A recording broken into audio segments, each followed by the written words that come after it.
Terry, guess what? What? Jack Egan was true to his word.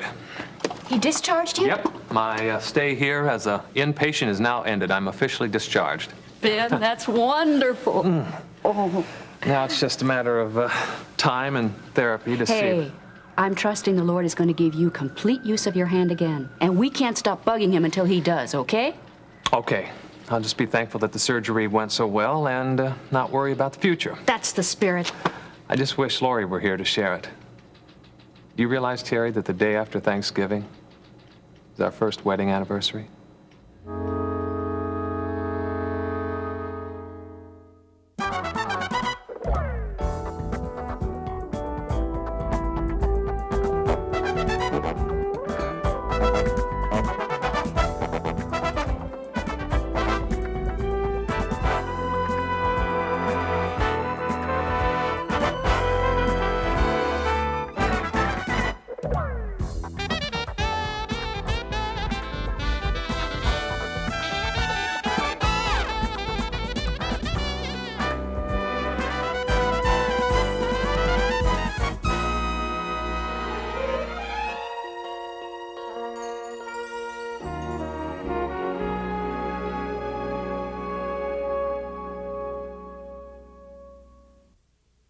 Ben, I'm sure by Christmas Lori will be home. And that's something to look forward to.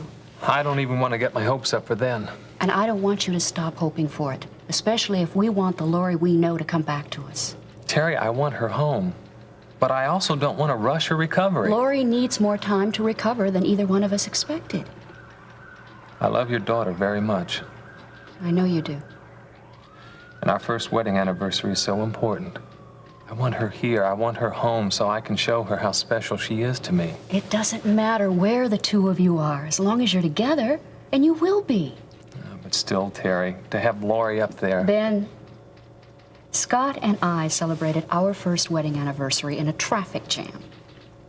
What, are you serious? Mm-hmm. We were on our way to his sister's lake cottage for the weekend.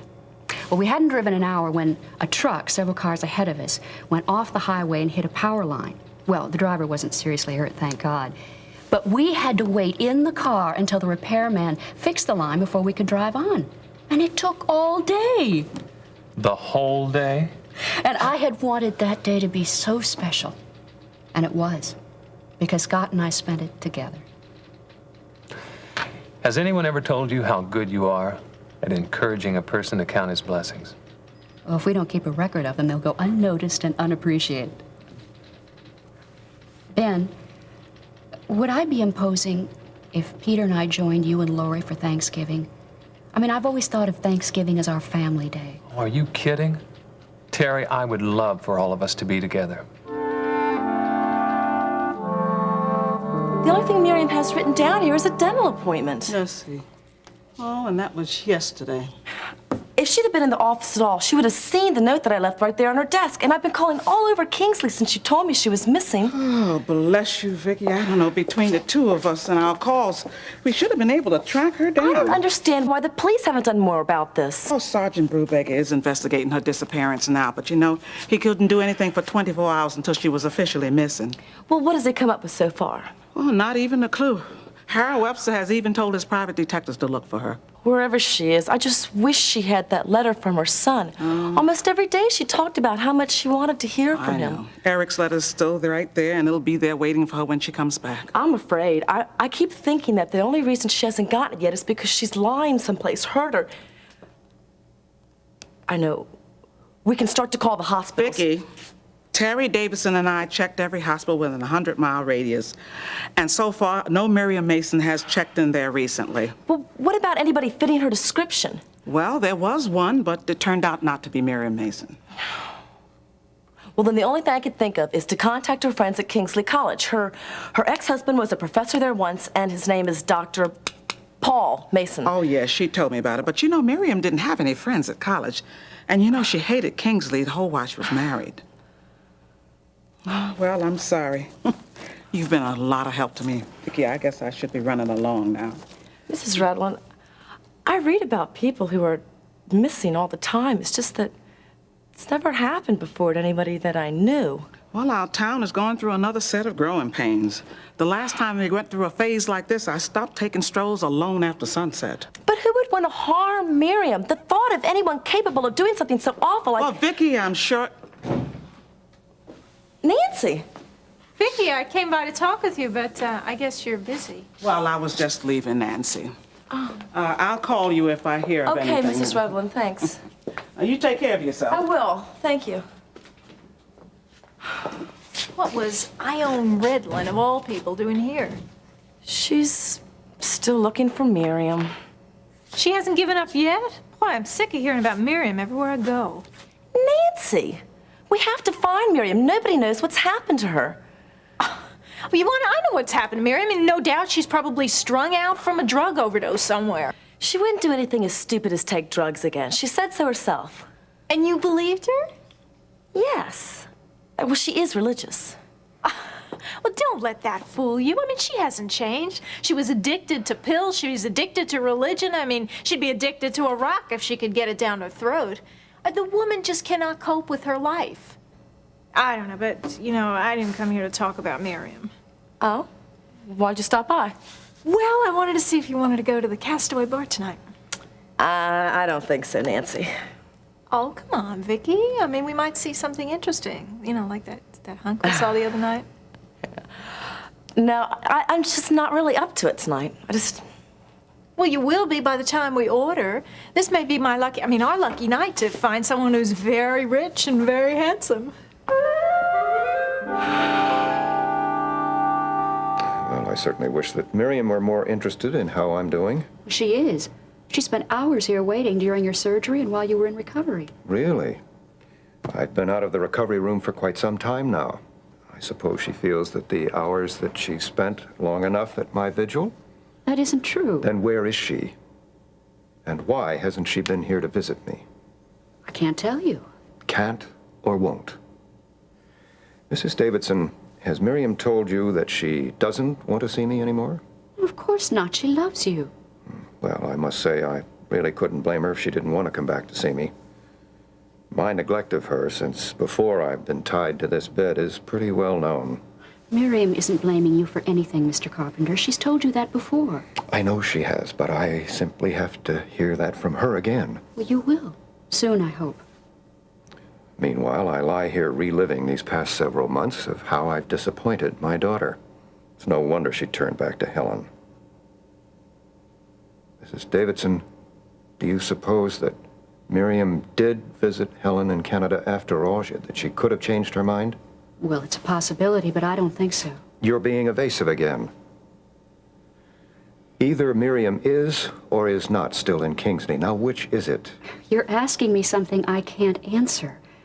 I haven't seen Miriam today. Mrs. Davidson, I am not trying to harass you. It's simply that I am quite accustomed to always being on top of the situation and anything that relates to me, my family, or my business. And I wonder if I ever will be again. Mr. Carpenter, do you remember when I talked to you before about how the Lord handles every area of my life? Yes, but you are young, and you still have time left to experiment with various lifestyles. I don't.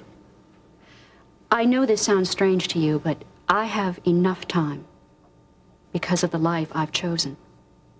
I've been given eternity. God gives it to you when you give yourself to Him. Why should I give Him my life? He's doing a pretty good job of trying to take it as it is. He's not trying to take it from you.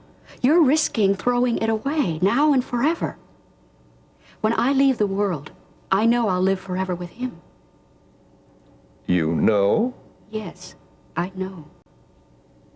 Aren't you risking a great deal, Mrs. Davidson? In what way?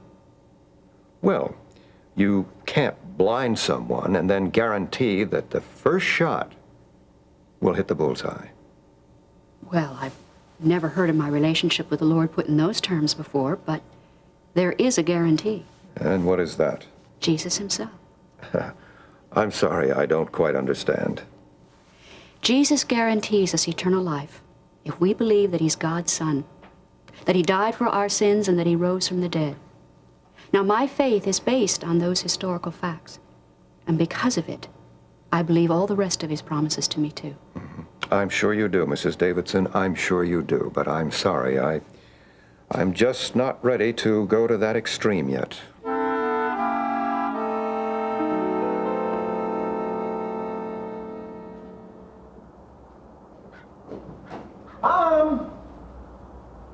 Mama! Where is she?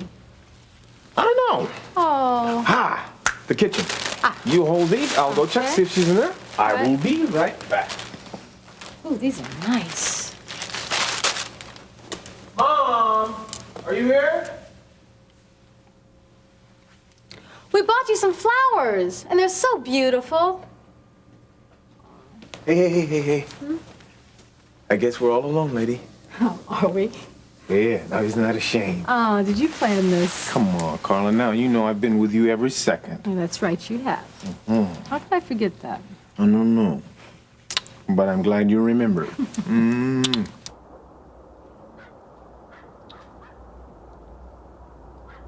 Praise the Lord, I'm glad I'm not hallucinating.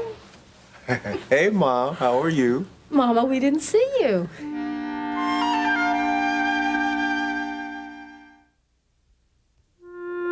I can understand your apprehension about giving your life to the Lord.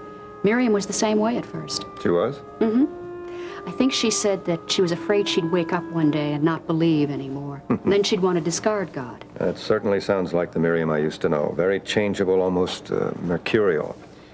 Frankly, I just don't quite know where she is now. In all honesty, haven't you seen an improvement? Well, granted, she has more independence, but she's carried it to an extreme. She simply doesn't need me anymore. We can never stop needing each other. Miriam knows that. She asked Jesus to be her primary support instead of you, that's all. Well, if where she's living now is any indication of that, your Jesus is certainly a very poor provider. She couldn't go on the way she was. I mean, her dependence on drugs was fearful. I don't even like to think about that anymore. There was a time when I didn't actually think she was going to pull through that, and I was absolutely helpless. Do you know who she said convinced her that she didn't need drugs anymore? No? Ione Redlin. That woman? Ione showed Miriam first how to live before telling her. And then after telling her, she didn't advise her on how to at all. She just suggested a reason why. I can't possibly see what she could say to Miriam that would benefit her in place of the finest medical attention. Jesus didn't die for you to commit suicide, she said. Jesus wants you alive. Mrs. Davidson, I have always made allowances for every possibility. Now, someday I may accept your recommendation. Someday, Mr. Carpenter. In my business dealings, I always was very cautious whenever I was confronted with something I wasn't familiar with. And it became a rule, a base for my career. Well, if you want to hear any more about the deal Jesus offers, let me know. Well, some other time, perhaps. But right now, I think I'm tired. Yes, of course. Well, you must rest. And, Mrs. Davidson, as soon as you see Miriam, tell her that I would like to see her. I'm so glad you two have come to your senses. Yes, we have. Yep. You know, Mom, you were right as usual. Carla and I finally figured out that all we needed was to talk things out. Well, you know, sometimes a good conversation can be a cure-all for what ails you. Well, Gene and I decided that we're not going to be afraid to tell each other everything from now on. And you're going to stick to that agreement, I hope. That's right. You can count on that. And we're even going to have Jimmy do the same thing. Oh, that boy will agree to anything if he knows you and Gene will be together. Hey, you know, when he comes home, we're going to celebrate. I've never known little Jimmy to turn down a banana split. Neither does his mother. Well, Gene, maybe you want to hold off on that until tomorrow. I think he has a basketball game he's trying out for the Little League. Basketball? I can't keep up with that little knucklehead. Well, he's just like you when you were his age, you know, always doing something. Yeah, but we have to be careful that he doesn't slip in his grades. I mean, with all this extracurricular activity. You know, he started classes late when he came back from Lake Tahoe. Oh, yes, but I believe he's handling his studies pretty well. No more notes from the teacher? Not a one. Do you know he showed me an essay he had already prepared, and you can just about guess what it was about. basketball. But do you know he got an A in it? Whoa! Hey, my Jimmy! Wow! Hey, Mom. You know, we may have ourselves another journalist in the family. Yeah, maybe we should get him a present to encourage him to get more A's. Yeah. Carla, that's a good idea. But why don't you wait till Thanksgiving and then the whole family will be here? Oh. Mom, why do I get the feeling that you're planning yourself a big Thanksgiving? Mama, you're not planning on doing too much now, are you? I'm not doing that. Well, is there something else bothering you? Well, I'm just a little concerned about Miriam. Yeah. They haven't found her yet, huh? No, and I've looked all over Kingsley for her. Mama, look, I think really you ought to let the police handle this from now on. You've already done enough, Mom. Well, Sergeant Brubaker's still looking for her, but, you know, I just can't sit still and do nothing. Mom, I'm sure Miriam's gonna show up sooner or later. And when she does, I'm sure she's gonna come right back here. Oh, I hope so. She knows she always has a place here in Babs, too. Plus anybody else that wants to live here. Well, I certainly will. As long as I've got a spare room, they can just keep coming. You aren't gonna change, are you, lady? No, too set in my ways. Boy, I tell you, then, here. Mama, these are for you. Gee, they're lovely. You know, I saw these when I came in, but I thought they were for Babs or that you gotten them for Carla. No, we picked these out just for you. Gee, that's the nicest thing anybody's done for me in a long time. Thanks, lady, for everything.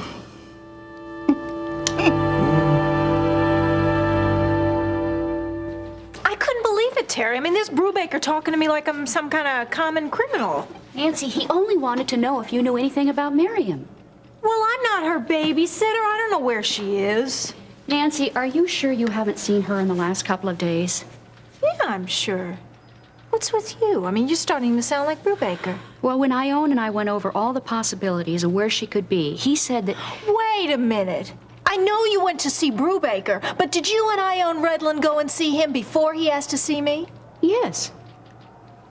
Well, I just bet you did, didn't you? I mean, no wonder he's asking me all these questions. You're the one who set this up. I didn't set him up for anything. Oh, I don't believe you. I mean, you may have everyone else convinced that you're some kind of saint, but I'm not going to fall for it, Terry. I know you too well. Then you should know that I don't do anything in an underhanded way. Well, you just tell me then that you didn't mention my name to Brubaker. Go on, and I'll even take your word for it. All right. I did remind him of your past relationship with Miriam. Remind him? You must have done more than remind him. He's trying to pin her disappearance on me. Nancy, if you could see how worried everybody is about Miriam, you know how important it is that they get every bit of information they can. Yeah, poor Miriam, poor Miriam. It's like a broken record. Nancy, Mr. Carpenter thinks that she's abandoned him. Oh, he does he? You talked to him? Yes. Well, how is he? I mean, he had his surgery and that, did he? Yes, the bypass, and it was very successful. And he's shown significant improvement in spite of the fact he's worried about Miriam. Oh, well, I'm glad that he's feeling better. Did he ask about me? No. Well, I'm sure that Miriam is uppermost on his mind now. No, as usual. You could help him and Miriam if you could think of any place that she might be. Why should I? Because it's the decent thing to do. The decent thing to do? You know what the decent thing to do is to just... I wish I'd never met Miriam. I hope she stays lost. Nancy! Well, if it wasn't for her telling Charles lies about me, I would be married to Charles now. Can't you think of somebody else besides yourself for once? Miriam needs your help. Oh, yeah, I'll think of Miriam. I'll think about her when I'm telling Vicky to fire her. Hire her? You wouldn't. You know I would. Vicky has every good reason to fire someone who doesn't show up for work. And Miriam is just like anyone else. Don't tell me. I can see it by the look on your faces. What? You two are back together again now, aren't you? For good? What gave us away?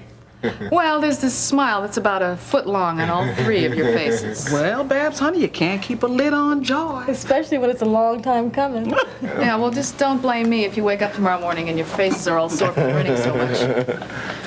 Actually, I could have used a little bit of that joy at work today.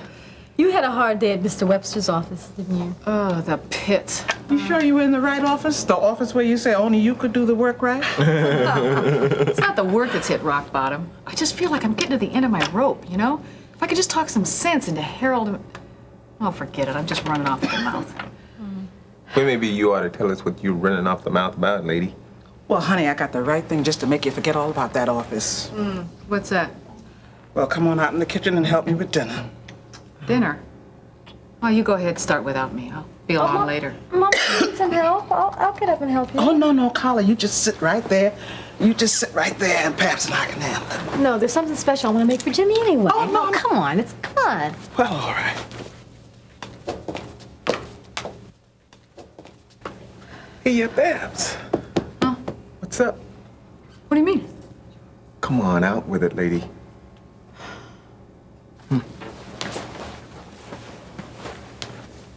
Gene, I am up against the wall. Yeah, tell me about it. You remember that guy that I was looking for, the prince? Yeah. Well, I found him. You found him? Yeah, I found him, and I told him about being one of Ronnie's girls. Huh? And about how Ronnie was skimming profits and about the books and all that. Wait. Now back up just a second here. You haven't told me who the prince is yet. Oh, forget it, Gene. I can't tell you that. Babs. Look, I'm taking a big enough chance as it is. I mean, he wants the proof that Ronnie's double-crossing him. Well, you have it, don't you? Well, sorta. It's just that it ain't exactly in arm's reach right now.